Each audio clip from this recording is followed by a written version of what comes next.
Selamat siang, perkenalkan nama saya Fitri Novianti. Di sini saya akan membahas mengenai perilaku konsumtif dari mata pelajaran IPS SMP kelas 9. Definisi dari perilaku konsumtif. Perilaku seseorang yang senang mengkonsumsi suatu barang ataupun jasa secara berlebihan walaupun tidak dibutuhkan. Pelaku kegiatan konsumtif terdiri dari beberapa. Yang pertama itu ada rumah tangga keluarga. Pada rumah tangga keluarga, pada umumnya itu terdiri dari ayah, ibu, dan juga anak. Untuk masing-masing anggota keluarga memiliki kebutuhan hidup yang mungkin sama atau juga bisa berbeda. Yang kedua itu ada rumah tangga perusahaan. Perusahaan adalah salah satu penyedia dari barang atau jasa yang dibutuhkan oleh konsumen, sehingga perusahaan melakukan kegiatan produksi. Contoh kegiatan konsumsi yang dilakukan perusahaan, pada perusahaan tekstil, maka akan melakukan pembelian bahan baku yang berupa kapas, membayar gaji pegawai, pemakaian peralatan yang menunjang proses produksi. Yang ketiga itu ada rumah tangga pemerintah. Pemerintahan dalam rangka menjalankan akan berusaha semaksimal mungkin untuk memenuhi kebutuhan masyarakatnya. Hal yang disediakan oleh pemerintah adalah dengan menyediakan sarana dan prasarana masyarakat, seperti membuat jalan raya, menyediakan angkutan umum, dan juga yang lainnya. Kegiatan konsumsi yang dilakukan pemerintah, misalnya yaitu belanja negara dalam rangka untuk pembangunan dan proyek negara.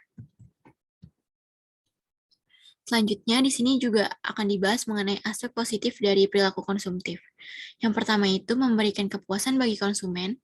Konsumen melakukan kegiatan konsumsi dengan tujuan untuk memenuhi kebutuhan hidupnya.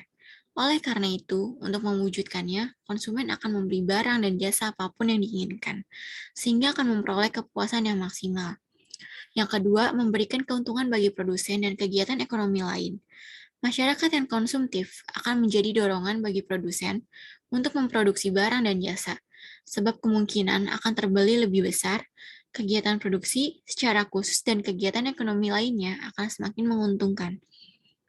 Yang ketiga itu ada meningkatkan perputaran roda perekonomian. Perilaku konsumtif yang menyebabkan perputaran uang dan modal akan lebih cepat dan investasi lebih besar, sehingga dalam lingkup nasional perekonomian akan berjalan dengan lebih cepat.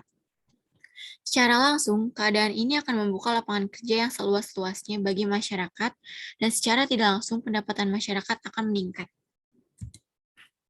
Selanjutnya ada aspek negatif dari perilaku konsumtif. Yang pertama itu ada terjadinya pemborosan. Ketika seseorang berbelanja di pasar, toko, atau swalayan, terkadang lupa dengan tujuan semula, yaitu membeli barang-barang yang diperlukan. Mengetahui adanya promosi dan melihat barang yang bagus, ia tertarik untuk membelinya. Perilaku inilah yang menyebabkan terjadinya pemborosan. Seharusnya ia dapat memakai uangnya untuk keperluan yang lebih penting. Yang kedua itu ada menimbulkan kesenjangan sosial. Perilaku konsumtif akan menyebabkan terjadinya kesenjangan sosial di masyarakat. Hal ini dapat dilihat dari sebuah keluarga yang berperilaku konsumtif akan kelihatan paling menonjol di antara yang lain. Mereka mempunyai barang-barang baru yang belum tentu dibutuhkan. Yang ketiga itu ada menimbulkan inflasi. Inflasi adalah kenaikan harga-harga secara umum. Apabila masyarakat berperilaku konsumtif, permintaan barang akan meningkat. Naiknya permintaan barang-barang akan menyebabkan harga barang juga naik, sehingga perilaku konsumtif dapat menyebabkan inflasi. Sekian presentasi dari saya. Assalamualaikum warahmatullahi wabarakatuh.